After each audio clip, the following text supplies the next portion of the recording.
Derecho Penal 2.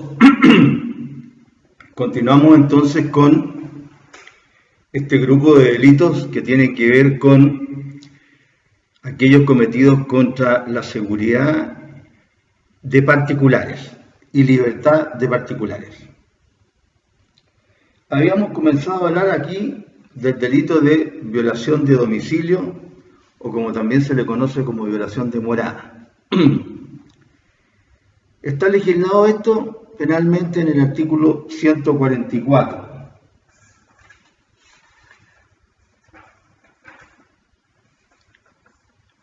¿Qué dice el artículo? En el inciso primero: el que entrare en morada ajena contra la voluntad de su morador será castigado con reclusión menor en su grado mínimo o multa de 6 a 10 unidades tributarias mensuales. En el artículo siguiente se habla de algunos casos en los que entrar en morada ajena contra la voluntad del morador, o estando el morador, o cuando la voluntad del morador en contra de que se ingrese a su morada no es clara, no constituye delito. Bien. Vamos a ver que también hay casos agravantes de este delito de violación de morada cuando se entra con violencia o intimidación.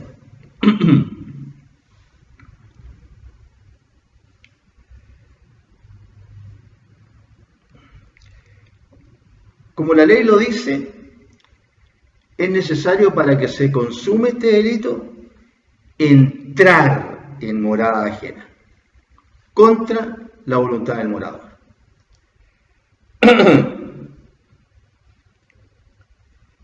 Entonces, la pregunta que vamos a tener que hacernos es si el concepto de domicilio o morada es lo mismo, porque la ley protege no solamente al que tiene el derecho real de dominio, sino que protege de una manera mucho más amplia a todo aquel que se considera morador, bajo diversas circunstancias. Puede ser un morador accidental, puede ser un morador transitorio, un morador eventual, etc. Ahí vamos a ir viendo esta idea de morada que es más amplia que la de domicilio. ¿Qué es lo que es la morada? O como se dice normalmente, mi casa o mi hogar. En general es el recinto, el lugar o las dependencias en que una persona vive o trabaja. Vive o trabaja, es decir, realiza sus labores habituales normalmente. En consecuencia, no se trata de un recinto destinado solo a la habitación. Hay que ir señalando una serie de circunstancias para ir delimitando los contornos de este delito. Entonces, el primero es establecer no solo qué personas, sino que a qué lugares también protege.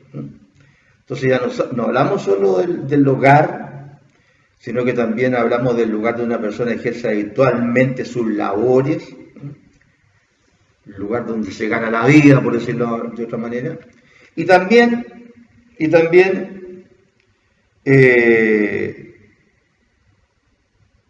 se trata de que ejerza sus actividades habituales u ordinarias.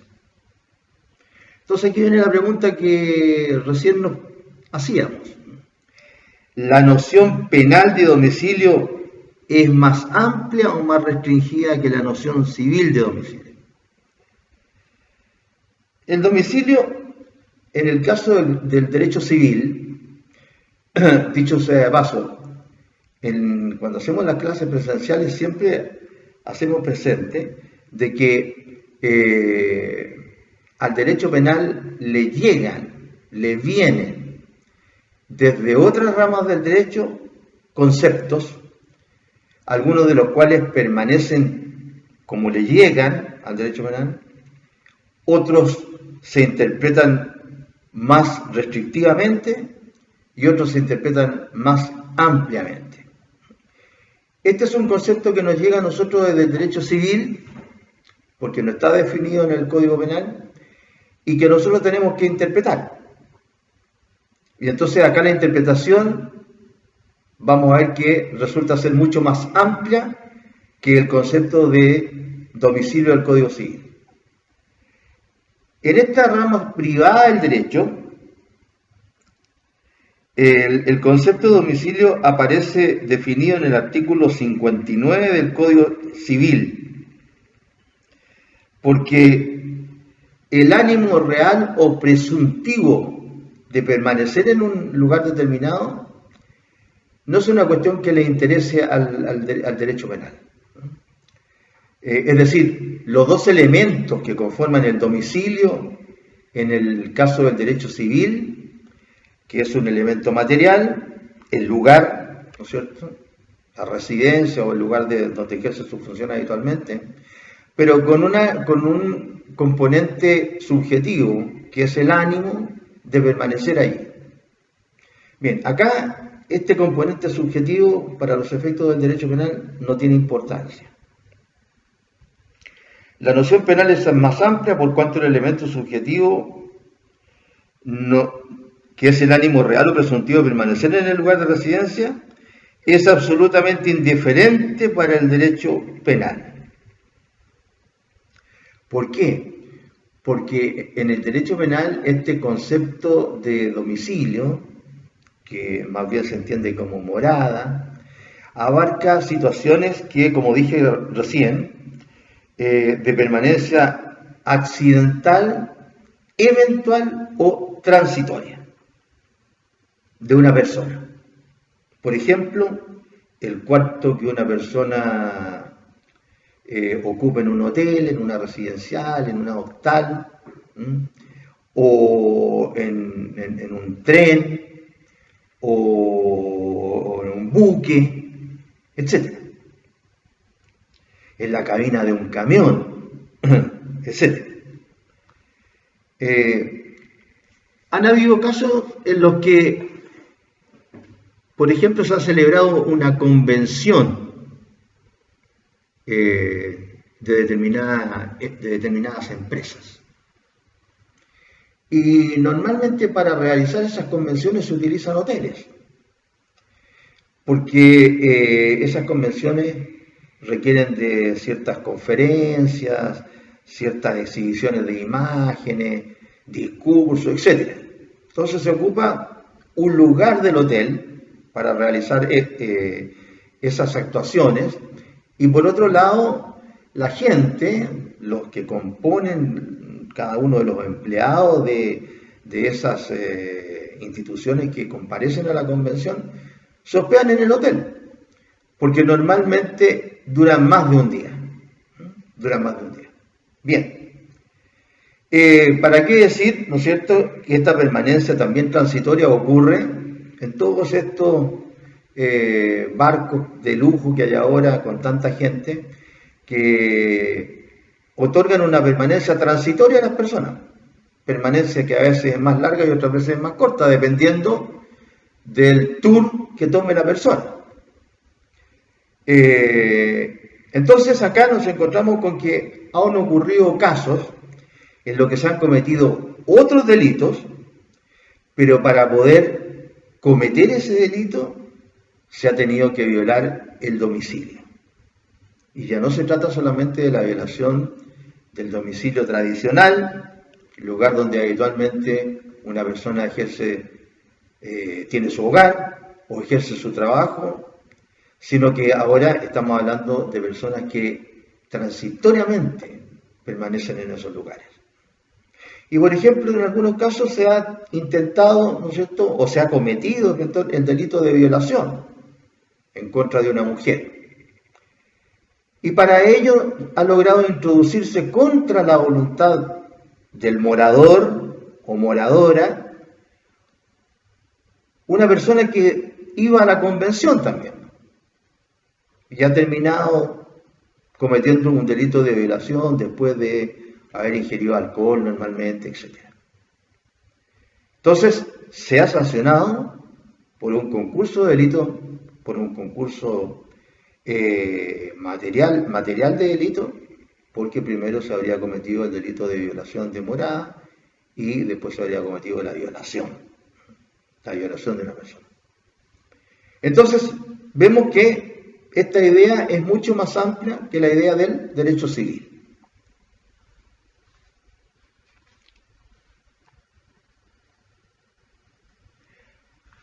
Como dije, ¿cómo se perpetra este delito? Entrando en morada ajena, de día o de noche, contra la voluntad del morador. Esos son sus requisitos señalados por el legislador. Entrar, ¿no es cierto? Entrar.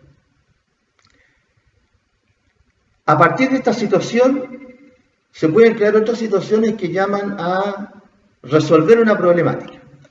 Por ejemplo, se ingresa a la morada con la autorización del morador, pero se permanece en ella contra la voluntad del morador o moradora. Por lo menos entre los latinos, que somos más familiares o éramos, no sé. Ocurre en ocasiones que un familiar, por determinadas circunstancias, solicita normalmente a otro familiar poder durante un tiempo vivir en la casa o en el departamento. Un allegado. Y muchas veces este familiar, buena persona, acoge a este inquilino y comienza a vivir en el lugar. Es decir, entra con la voluntad del morador. Pero ha ocurrido, porque han habido, ¿cómo se llama?, casos en los que se ha sancionado a este verdadero inquilino, que no paga ningún tipo de arriendo ni de nada, ocurre que después el inquilino no se quiere ir.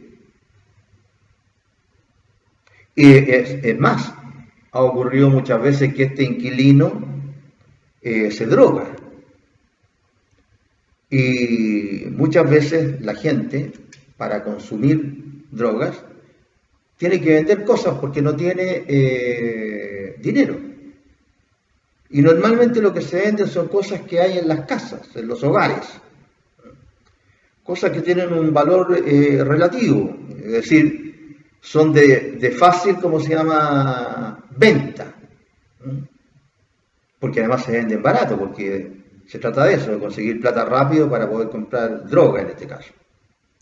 Y han habido casos en los cuales se ha admitido una persona, un familiar de alguno de los que viven en el lugar, y esta persona incluso ha terminado hurtando especies de la casa, además de no dejar la propiedad a petición del morador. Es decir, ya el morador le ha manifestado su voluntad en contra, le ha dicho, váyase por favor. Entonces, ¿comete este delito esa persona? Esta situación legal no está regulada en nuestra legislación penal.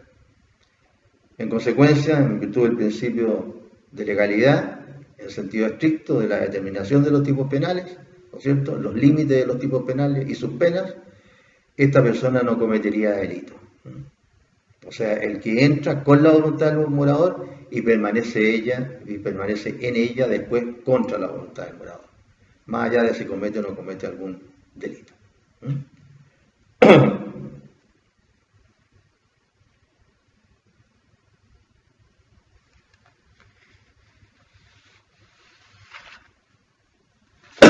Es una conducta típica, entonces, atípica, y se dice que la jurisprudencia, como en muchas cuestiones de nuestra jurisprudencia, ha sido vacilante.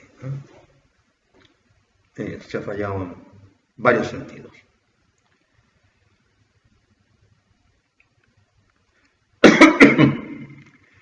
Manifestación de la voluntad del morador.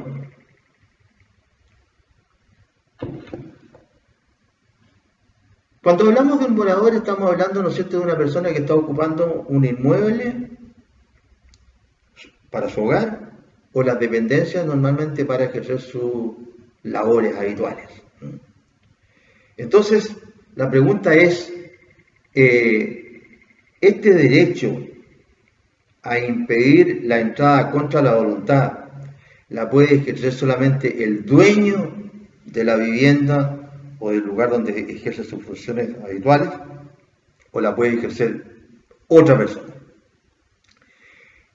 Y la respuesta es que las facultades del morador son más amplias que las del propietario. O mejor dicho, las facultades del morador prevalecen sobre las del propietario. Son innumerables los tipos de convenciones o contratos que puede celebrar un propietario con un tercero. El caso de un arriendo, por ejemplo. ¿Puede el arrendatario impedir la entrada al dueño a su propiedad? Puede. Puede. Porque en ese caso, el morador es el arrendatario. Y el propietario mantiene su legítimo derecho de dominio, pero si entra contra la voluntad del morador, comete este delito de violación de morada. En general, en los inmuebles, entonces, prevalece el derecho del morador sobre los derechos del propietario. Y es necesario que la entrada en casa ajena se verifique contra la voluntad del morador. Ahora, esta voluntad se puede manifestar de manera expresa o tácita. ¿Cuál voluntad? La voluntad de si uno accede a que alguien entre a su casa, o si por el contrario mi voluntad es impedir la entrada a mi casa o al lugar en que ejerzo mis labores habituales. Cuando se trata de una morada es de presumir la negativa del morador mientras no exista su consentimiento expreso o tácito. Es decir, estando o no estando el morador en su morada, y sobre todo estando, aunque no tenga ningún tipo de aviso, si alguien entra contra su voluntad, entonces estaría cometiendo este delito.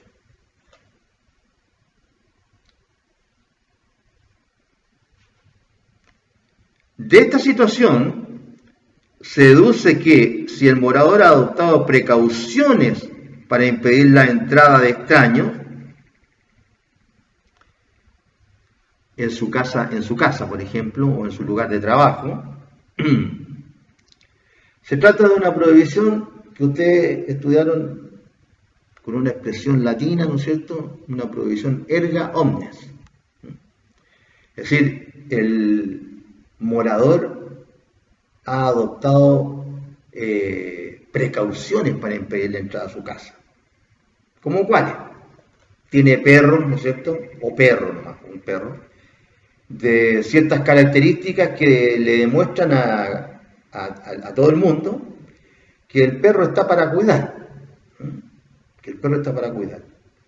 Y eso le está diciendo a cualquiera, yo no quiero que entre a mi casa, a mi hogar, o al lugar donde estoy trabajando.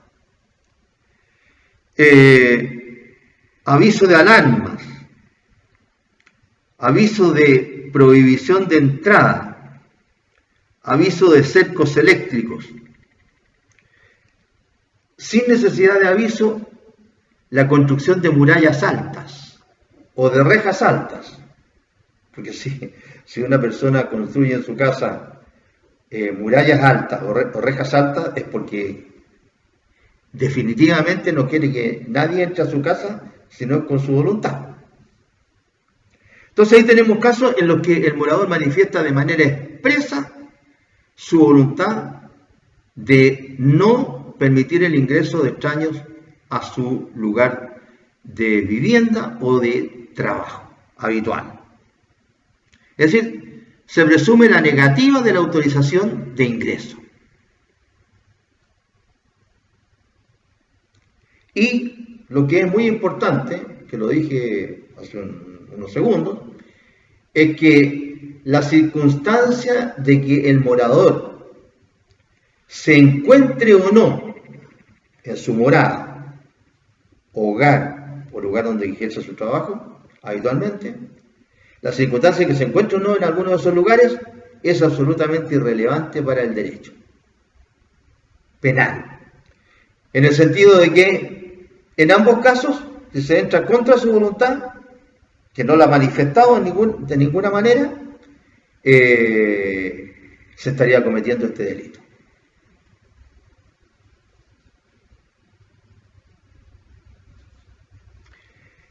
Y también existe la presunción contraria. Hay lugares en los que, sin que tenga que decir el morador o aquel que ejerce sus funciones ordinarias en un lugar determinado, que acepta que estén entrando a ese lugar, se entiende que sí está autorizado todo el mundo a entrar a ese lugar. Ya nos vamos a referir entonces a esta situación como casos en que desaparece la ilicitud, al entrar en morada ajena contra la voluntad del morador. Porque hay casos en los que sí se puede entrar en morada ajena contra la voluntad del morador o incluso con la voluntad del morador manifestada de manera presunta. Porque así lo dice la ley. O sea, la ley está autorizando.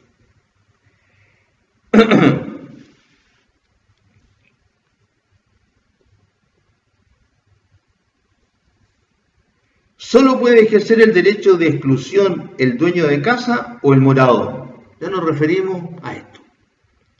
El artículo 144 se tipifica este delito señalando que el ingreso deberá ser contra la voluntad del habitante de la morada. Este concepto es amplio y considera morador a cualquier persona a cargo de una habitación o establecimiento comercial, incluso si lo es en forma transitoria. ¿Sí? Ya lo dijimos, lo repetimos para que se grabe mejor, en su mente.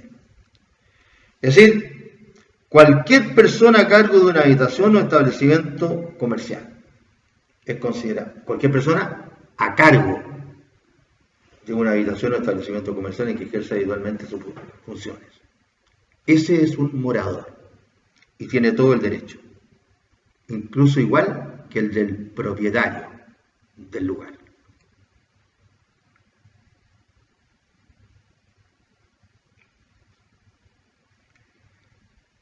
Ahora, en el artículo 144, inciso segundo, se habla de una agravación de este delito de violación de morada, que tiene lugar cuando la entrada se verifica o se comete con violencia o intimidación. Lo dice el inciso segundo. Si el hecho se ejecutare con violencia o intimidación, el tribunal podrá aplicar la reclusión menor hasta en su grado medio y elevar la multa hasta 15 sueldos vitales. Es decir, de su grado mínimo se alza la pena para empezar en su grado, para dejarla en su grado medio. Y en ambos casos, o multa esta pena alternativa.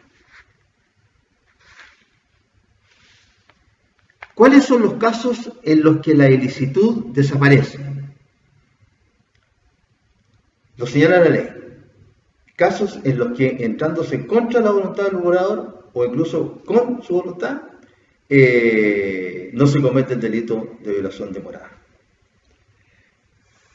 Lo dice el artículo siguiente, el 145. Dice: la disposición del artículo anterior no es aplicable al que entre en la morada ajena para evitar un mal grave a sí mismo. Por ejemplo, lo vienen persiguiendo para asaltarlo. A la persona que va caminando por la calle y ve que hay una puerta abierta y se mete a la morada. Y bueno, dentro dará la disculpa y puede cerrar la puerta a los moradores. En ese caso, por ejemplo, no constituye delito. Para evitar más grave a sí mismo, a los moradores o a un tercero. Entra a la casa, ¿no es cierto?, contra la voluntad o sin la voluntad de los moradores para auxiliarlo a ellos mismos. O a un tercero también, que estaba con ellos, o que estaba sin ellos. Caso más típico, el caso de una catástrofe más o menos común, como puede ser un incendio, o también el caso de un sismo. ¿Para qué decir si se trata de lugares que están cerca del mar? También puede ocurrir con un tsunami, ¿cierto? Entrar para salvar a la gente. Normalmente después, ¿cómo se llama?, de que ocurre alguna catástrofe, las viviendas quedan en condiciones bastante deplorables, algunas que quedan a punto de caerse, por ejemplo. Entonces, ahí particulares, ya no estamos, ni siquiera estamos hablando de los equipos de emergencia, que son de organismos del gobierno, sino que los particulares también solidarizan para intentar salvar normalmente vidas, arriesgando sus propias vidas muchas veces. Así que ahí nos encontramos con esta otra situación, en que desaparece la ilicitud de la conducta. Ni tampoco al que lo hace para prestar algún auxilio a la humanidad o a la justicia. Bueno, más o menos parecido. Para prestar algún auxilio a la humanidad o a la justicia. Por ejemplo, entrar contra la voluntad del morador o sin que ellos sepan, ¿no es cierto?, o sin que ellos sepan, para defenderlo, por ejemplo, de un delito. Más allá de que puedan haber otras circunstancias que no lo hacen responsable penalmente. Pero acá hay una disposición clara, ¿no es cierto?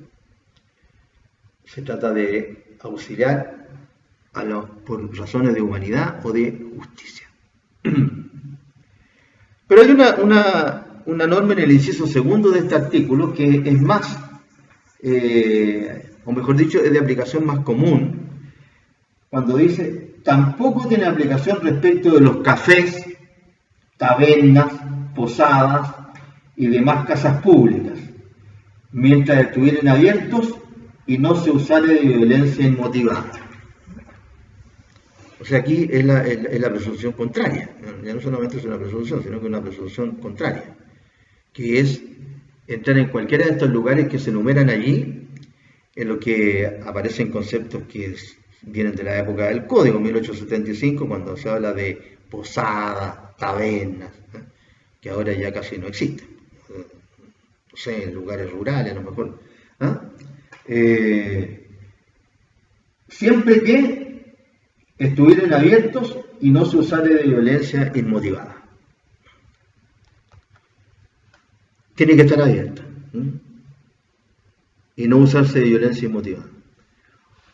Ocurrió que un funcionario público, me recuerdo, hace unos años atrás, un funcionario público que es uno de los, ¿cómo se llama?, de los operadores de la justicia, no del Poder Judicial, pero de la justicia, parece que venía de alguna, ¿cómo se llama?, fiesta, con trago, parece que todavía tenía ganas de seguir tomándose algún otro trago.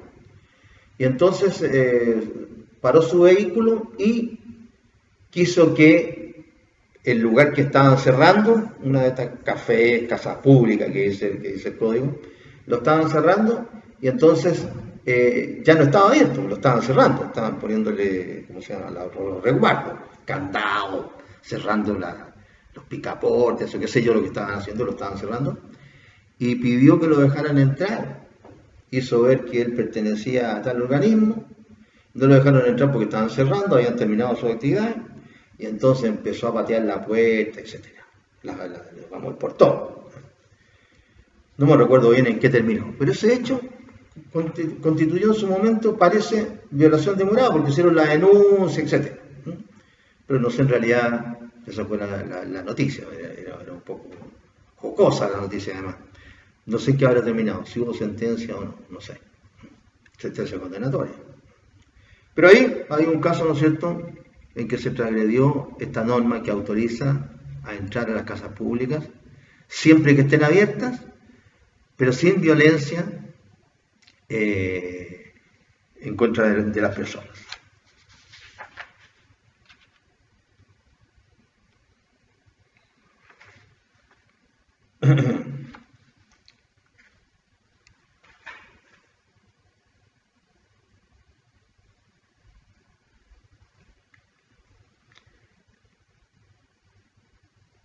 Esas son las justificantes especiales entonces que hay en el artículo 145, inciso primero, 145, inciso segundo.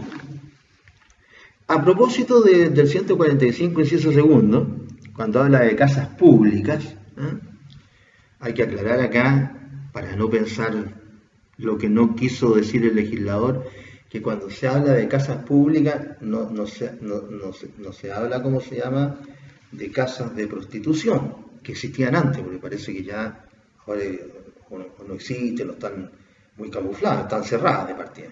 Antes existían casas, ¿cómo se llama?, en que se ejercía la prostitución, que estaban abiertas, sobre todo en horario nocturno, estaban abiertas. No se refiere a ese tipo de casas el legislador. Se está refiriendo simplemente a casas, ¿no es cierto?, en las que normalmente se ejerce alguna actividad. Casas públicas, decimos aquí en los apuntes, todo establecimiento industrial o comercial. Y dice, no comprende a los prostíbulos. Una aclaración para que no se dé a entender mal esto. Pero también hay otros casos en que se puede entrar en morada ajena contra la voluntad del morador. ¿Quién puede entrar en morada ajena contra la voluntad del morador? Ahora estamos totalmente de actualidad. El director general de salud o el funcionario que él designe. Claro, el director general de salud, como este es un país centralizado, por las razones que sean, el director general de salud está en Santiago. Después en cada región habrá un director regional de salud. Y también hay un CEREMI, etc. Hay autoridades de salud. Y a su vez estas autoridades de salud designan a los que operan en el campo, en el campo mismo, en el lugar mismo. Uno ve cómo ciertos funcionarios de salud de otras ramas hacen su labor en la época de verano, cuando hace mucho calor y entonces existe la posibilidad de que algún tipo de alimento se eche a perder y entonces cause gravísima intoxicación a las personas. Claro, con lo que nos está pasando ahora del coronavirus, en realidad nadie está preocupado de las otras intoxicaciones, pero ocurría. Y ahí uno veía, ¿cómo se llama?, a los delegados de los directores de salud en todos los lugares de Chile, en esa época de verano, como digo, que salían a fiscalizar las pescaderías, generalmente, ¿cómo se llama?, los negocios donde venden sándwiches, a ver cómo funciona, ¿cómo se llama?, la cocina, si es que hay parásitos, si hay cucarachas, etc. Eso lo ve en la televisión normalmente. Entrando contra la voluntad del morador. Bien, estas autorizaciones están en el Código Sanitario. Ahora, imagínense ustedes que la autoridad sanitaria decreta la realización de conductas por los funcionarios de gobierno para impedir no solamente que la gente salga de sus domicilios, sino que para que transiten por las calles. En términos prácticos hay gente que porque hay ¿cómo se llama?, este coronavirus en un edificio de apartamento, por ejemplo, en los que se han encontrado personas que están con esta pandemia, cierran el edificio y después le hacen, digamos, en el momento, no después de un mes, le hacen la fumigación, etcétera, etcétera, pues la gente queda ahí, ¿cierto?, sometida a la cuarentena. Serán 14 días, lo alargarán los 14 días. Bueno, si tiene autoridad para coartar las garantías constitucionales, el director general de salud, y lo ejercen en el terreno sus funcionarios dependientes. El director general de salud puede entrar por sí o representado por un director regional de salud o delegado, que podrá entrar en lugar cerrado, público o particular, cuando fuere necesario para la debida aplicación de las leyes, reglamentos y ordenanzas sanitarias. Artículos 155 a 160 del Código Sanitario, pudiendo practicar inspección, registro o allanamiento. Lo mismo que les estaba diciendo yo con otras palabras. Cuando se trate de edificios o lugares cerrados, debe procederse previo decreto de allanamiento del director general de salud. Y acá inmediatamente nos saltamos a otro plano, dentro del derecho penal y del derecho procesal penal, en donde, ¿no es cierto?, también hay otra limitación a las garantías constitucionales, que es, ¿no es cierto?, la posibilidad de practicar allanamientos. Allanamientos. Es un registro de todo lo que hay en el lugar en que se decrete el allanamiento. Es decir, contra la garantía constitucional de la inviolabilidad del hogar y de toda forma de correspondencia. Y justamente, también lo señalamos acá, ¿no es cierto?, en los contenidos que nosotros le remitimos, lo siguiente.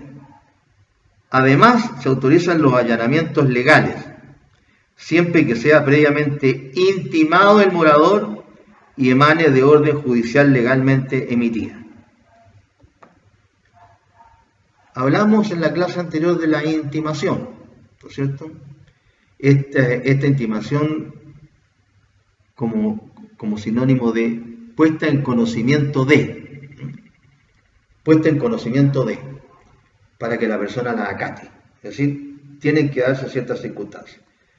Cuando se trata de una orden que ha decretado alguna autoridad, normalmente los allanamientos los decretan los tribunales, ¿cierto?, un juez de la República. Pero también otras autoridades, como estamos viviendo ahora, la autoridad sanitaria.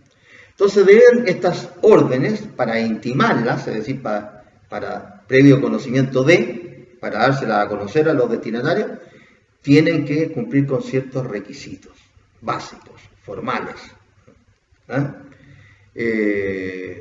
Una orden escrita, individualiza a la persona que la emite, individualiza el lugar que se va a allanar, individualiza en qué va a consistir el allanamiento, y a veces hasta se señalan el horario en que se va a realizar.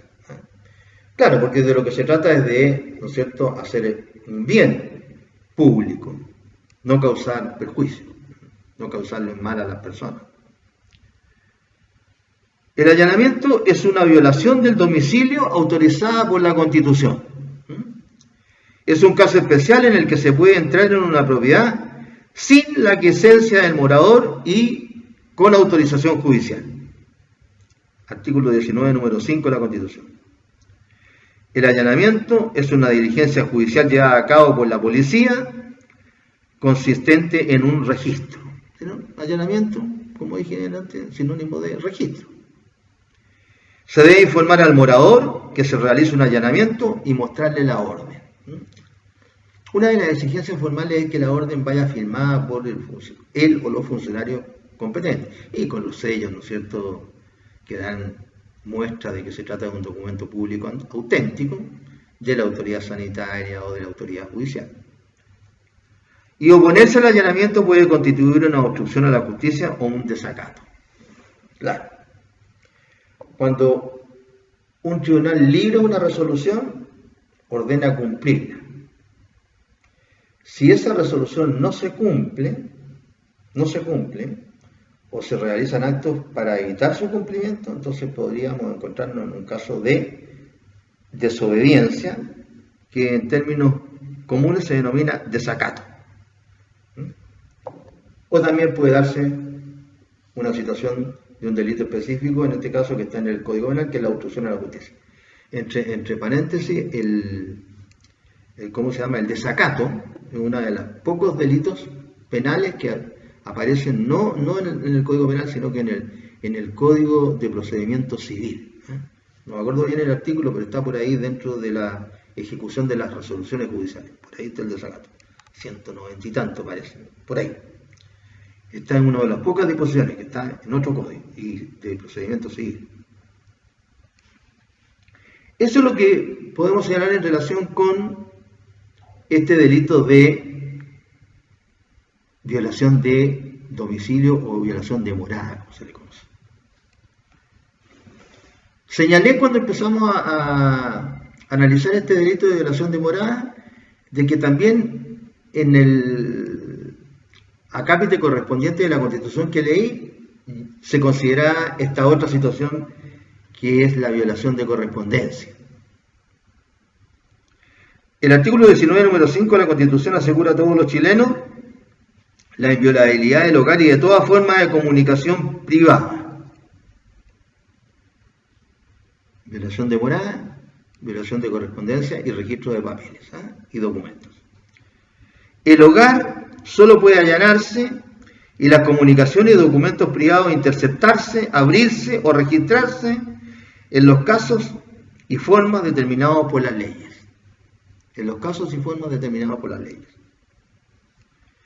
Consagrada constitucionalmente la inviolabilidad de toda forma de comunicación privada y consecuente con esta garantía, el inciso 1 del artículo 146, que son, ¿no es cierto?, estos artículos que protegen garantías constitucionales, sanciona a quién: al que abriere o registrare la correspondencia o los papeles de otros sin su voluntad.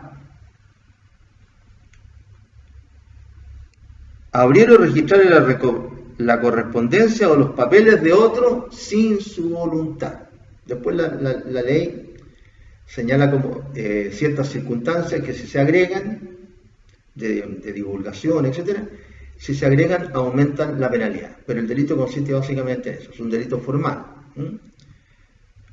Abrir o registrar la correspondencia o los papeles.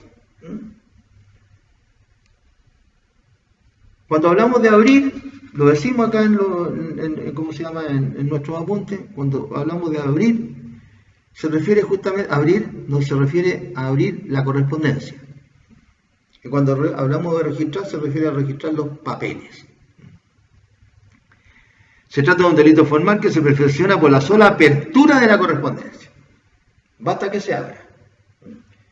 Si además después de abrirla, la correspondencia, se divulga o se aprovecha de los secretos que ellos contienen, se aumenta la pena. Pero basta con abrir la correspondencia o registrar los papeles. Cualquiera de las dos.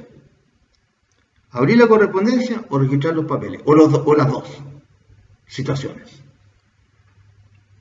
La ley no exige que la gente se imponga el contenido, ni menos aún que se aproveche de él. La mera apertura de la correspondencia o el mero registro de los papeles consuma el delito. Delito formal, ¿cierto? ¿Cuáles son los delitos formales? Aquellos en que la ley no exige la producción de un resultado. Basta con abrir la correspondencia. ¿Qué pasa después de abrir la correspondencia? O, ¿qué pasa después de registrar los papeles? Al legislador no le interesa. Sino solo para aumentar la pena. El delito está consumado cuando se abre la correspondencia o se registran los papeles.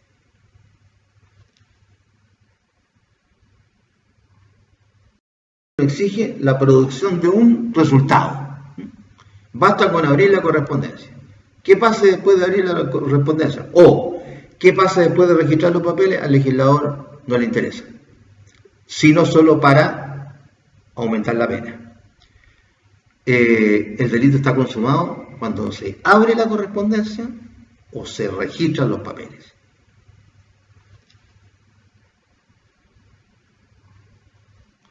Para los efectos de este artículo, queda excluida todo tipo de correspondencia informática, porque no es correspondencia cerrada en los términos del artículo 146, y por cuanto las normas penales deben interpretarse de forma restrictiva, no puede aplicarse por analogía ni aún a los correos electrónicos, ni aún a a los correos electrónicos. Bien, nosotros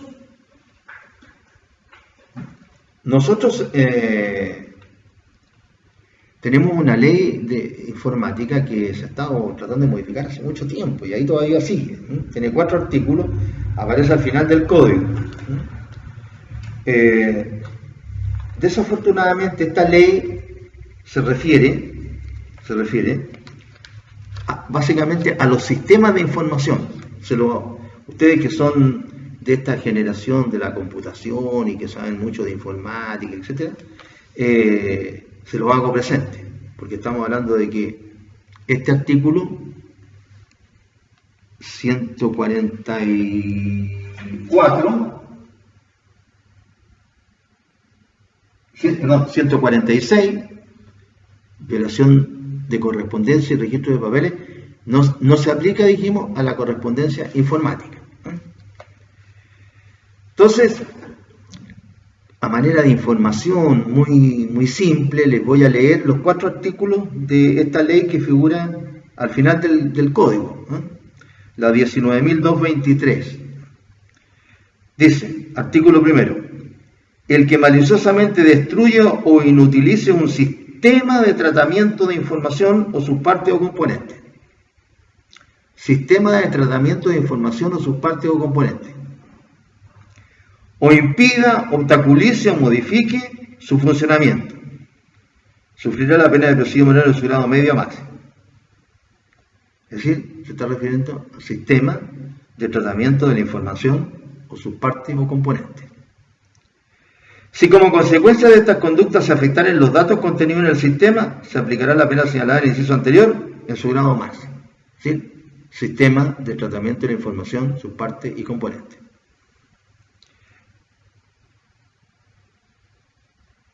¿Y qué son los sistemas de información? Así bien breve. En informática, los sistemas de información ayudan a administrar, recolectar, recuperar, procesar, almacenar y distribuir información relevante para los procesos fundamentales y las particularidades de cada organización. Un sistema de información, un sistema de tratamiento de la información, se caracteriza principalmente por la eficacia que procesa los datos en relación al área de acción. Los sistemas de información se alimentan de los procesos y herramientas de estadística, probabilidad, inteligencia de negocio, producción, marketing, entre otros, para llegar a la mejor solución. Un sistema de información se destaca por su diseño, facilidad de uso, flexibilidad, mantenimiento automático de los registros, apoyo en toma de decisiones críticas y mantener el anonimato en informaciones no relevantes. Todos estos elementos interactúan para procesar los datos y dan lugar a información más elaborada. Habitualmente el sistema de información se usa de manera errónea como sinónimo del sistema de información informático. Bien, es decir, acá se sancionan los que atentan en contra de estos sistemas de tratamiento de información. Lo reitera el artículo 2 ahora. En el artículo 1 se sancionaba que maliciosamente destruya o inutilice estos sistemas. En el artículo 2 se sanciona ahora al que con el ánimo de apoderarse, usar o conocer indebidamente de la información contenida en un sistema de tratamiento de la misma, lo intercepte, interfiera o acceda a ella. Siempre refiriéndose a los sistemas de tratamiento de la información. Artículo 3. El que maliciosamente ahora altere, dañe o destruya los datos contenidos en un sistema de tratamiento de información. Y por último, el artículo 4, el que maliciosamente revele o difunda los datos contenidos en un sistema de información y si quiere incurrir en estas conductas el responsable del sistema de información, la pena se aumentará en un grado. Es decir, lo que yo quería solamente era señalarles de que se está refiriendo esto solamente a los sistemas de tratamiento de la información. Entonces, ni siquiera los correos electrónicos quedan considerados en el amparo a través de estas disposiciones, ¿no es cierto?, de la violación de correspondencia. La Constitución asegura el derecho a la inviolabilidad de toda forma de comunicación privada, lo que incluye la inviolabilidad de toda forma de de correspondencia, no así la correspondencia electrónica, pero su violación no está tipificada como delito. Evidentemente esto ocurre por cuanto la promulgación del Código Penal es de una época en que no existía la informática. A la fecha de hoy, la fecha en que hicimos los apuntes nosotros, abril del 2005, no existe regulación al respecto. Y tengo entendido que hasta la fecha solamente existe esta ley con estos 4 artículos. Para la existencia del delito se requiere que se trate de correspondencia cerrada. De lo contrario no se viola el secreto postal. Claro. Porque hay que violar, ¿no es cierto?, el cierre, ¿no es cierto?, el cierre, con C, del documento, que es donde va adentro el documento, o sea, una carta o un telégrafo, o el documento dentro del cual están los papeles que se registran. La correspondencia importa una relación entre el remitente y el destinatario y su inviolabilidad interesa por igual a uno y otro. Bueno, ahora pasa todo lo contrario. Antes la gente quería y por eso que está la garantía constitucional, la gente le interesaba que su correspondencia solamente fuera de conocimiento entre el que remitía la correspondencia y el que la recibía, el contenido, digo, no la parte de afuera, que es el sobre, porque se tenía que trasladarlo los funcionarios que trabajaban en correo. Ahora es todo lo contrario, porque ahora la gente, no sé, por la moda, porque es buena onda, no sé, todas sus actividades personales, incluso algunas hasta íntimas, las colocan en la red. Así que, bueno, cada tiempo, ¿no es cierto?, cada tiempo en la historia, me estoy refiriendo, tiene sus características. Hay casos en que la ilicitud de estas acciones desaparece. Así se establece en los últimos incisos del artículo 146. ¿Cuándo desaparece también la ilicitud de esta violación de correspondencia o de estos registros de papeles y documentos? Cuando se realiza esta apertura o este registro, se realiza entre cónyuges, entre padres e hijos, entre guardadores y pupilos, antes de esto habría que tarjarlo porque hacíamos alusión al síndico respecto del fallido, pero ahora esa ley de quieras cambió por otra que tiene otro nombre y que consiste en ver cómo se pagan los acreedores. Y entre el juez y el procesado o imputado. El juez también puede interiorizarse, ¿no es cierto?, de la correspondencia de un procesado o condenado o de registrar sus papeles o documentos. Parte de la investigación es el registro de los papeles y los documentos. Bien.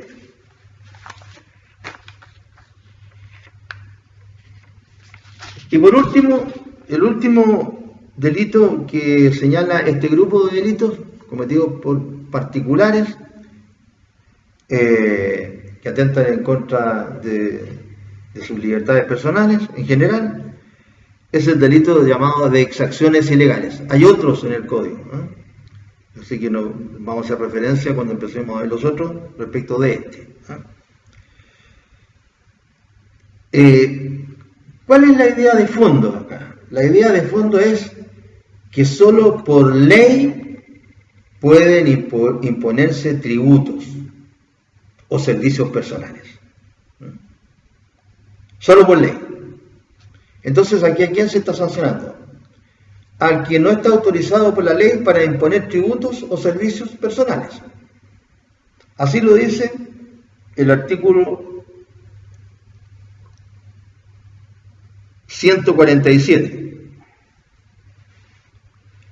Entonces, con el objeto de proteger esta garantía constitucional, que solo por ley pueden imponerse tributos o servicios personales, este artículo 147 sanciona al que bajo cualquier pretexto impusiere contribuciones o exigiere sin título para ello servicios personales. Al que, es decir, cualquier persona, impusiere contribuciones o exigiere sin título para ello servicios personales. No se puede. Eso es materia de ley. También se trata de un delito formal por cuanto se perfecciona por la mera imposición o exigencia. Aunque el que impuso la contribución o la exigencia de servicios personales no haya logrado ningún propósito ulterior. Basta con imponerlos. Contribuciones o servicios personales, sin título para ello, basta imponerlos. Esto ha ocurrido, por ejemplo, y no con un fin ilícito, o que la persona que han tratado a veces de realizar alguna conducta que está considerada dentro de esta protección de este artículo, tengan algún interés que no sea hacer el bien. Por ejemplo, ocurría antes, cuando acá en Arica se tenía que obtener un salvoconducto para viajar a Tacna. Y los salvoconductos tenían una duración. Entonces, las municipalidades viven, ¿no es cierto?, de las contribuciones que pagan los contribuyentes, ¿no?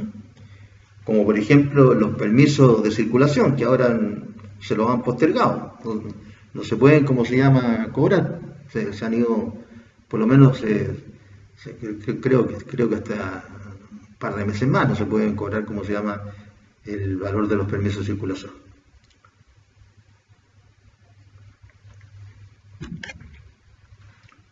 Entonces, hace años atrás me acuerdo que a un alcalde, no me acuerdo el nombre, como es lógico, tantos alcaldes, se le ocurrió que Arica podía cobrar un impuesto, no sé, en derecho tributario específicamente se llaman contribuciones, tasas, impuestos, etc.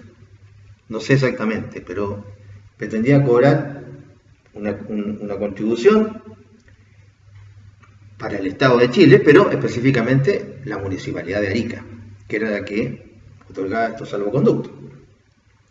Y que era una muy buena idea, era una muy buena idea, porque es poco valor, y se utiliza bastante. De hecho, me parece que en el Perú hicieron eso dentro de Perú.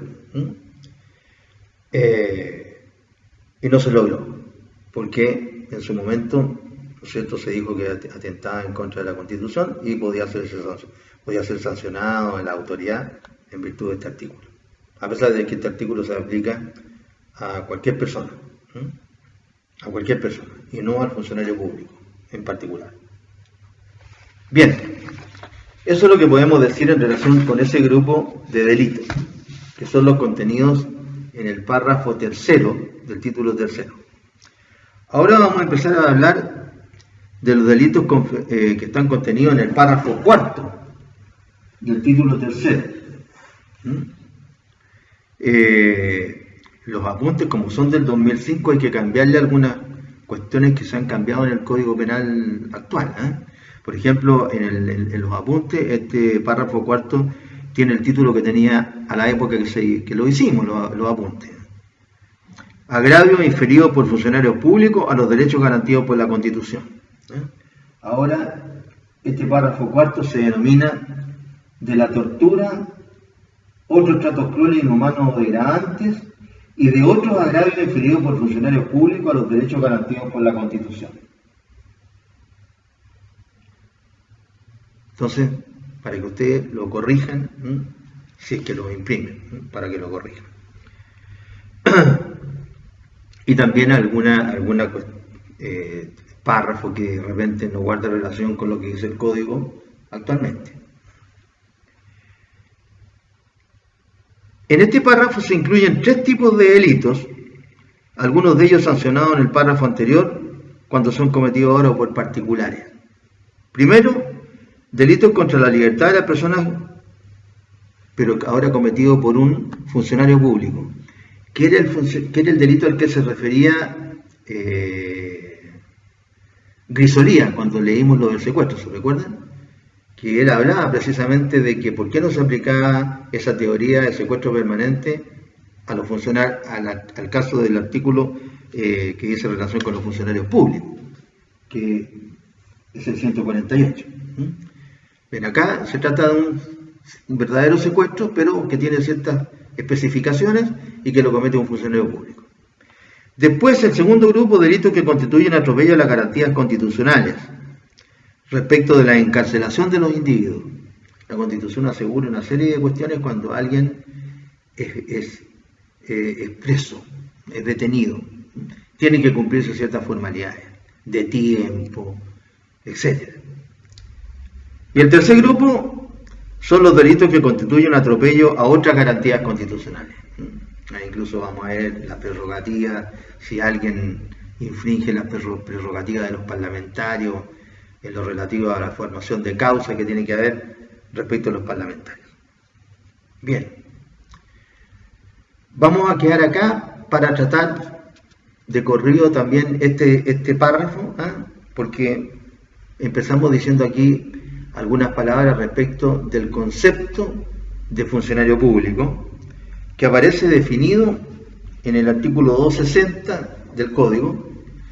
Se lo voy a leer para que ustedes desde ya tengan una idea del concepto de funcionario público, porque cosa curiosa, en el Estatuto Administrativo no aparece definido el funcionario público, solamente se señalan cuáles son las exigencias para poder ingresar a la administración pública, la escala, etc.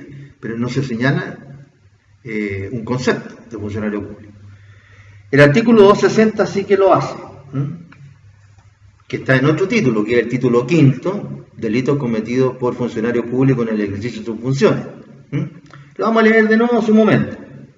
Pero en este artículo se dice: se reputa empleado público a todo el que desempeñe un cargo o función pública, sea en la administración central o en instituciones o empresas semifiscales, municipales, autónomas o organismos creados por el Estado o dependientes de él, aunque no sean del nombramiento del jefe de la República ni reciban sueldo del Estado. No obstará esta calificación el que el cargo sea de elección popular. Se agregó esta última parte porque hubo, como se llama, ciertas ocasiones en que se alegó de que los parlamentarios no eran susceptibles de ser imputados por algún tipo de delitos porque ellos no eran funcionarios públicos. Como pertenecían a un poder independiente del Estado, el poder legislativo, decían que no eran funcionarios públicos. Bueno, una teoría que no calzaba, pero bueno, empezaron las sentencias a decir que sí lo eran en relación con este artículo 260. ¿Qué es lo que interesa entonces? Que el funcionario realice un cargo o función pública, es decir, que él actúe en una relación de dependencia, no del pago, sino que de dependencia del Estado. Es un servidor público, realiza una función pública. Bien, hasta la próxima clase.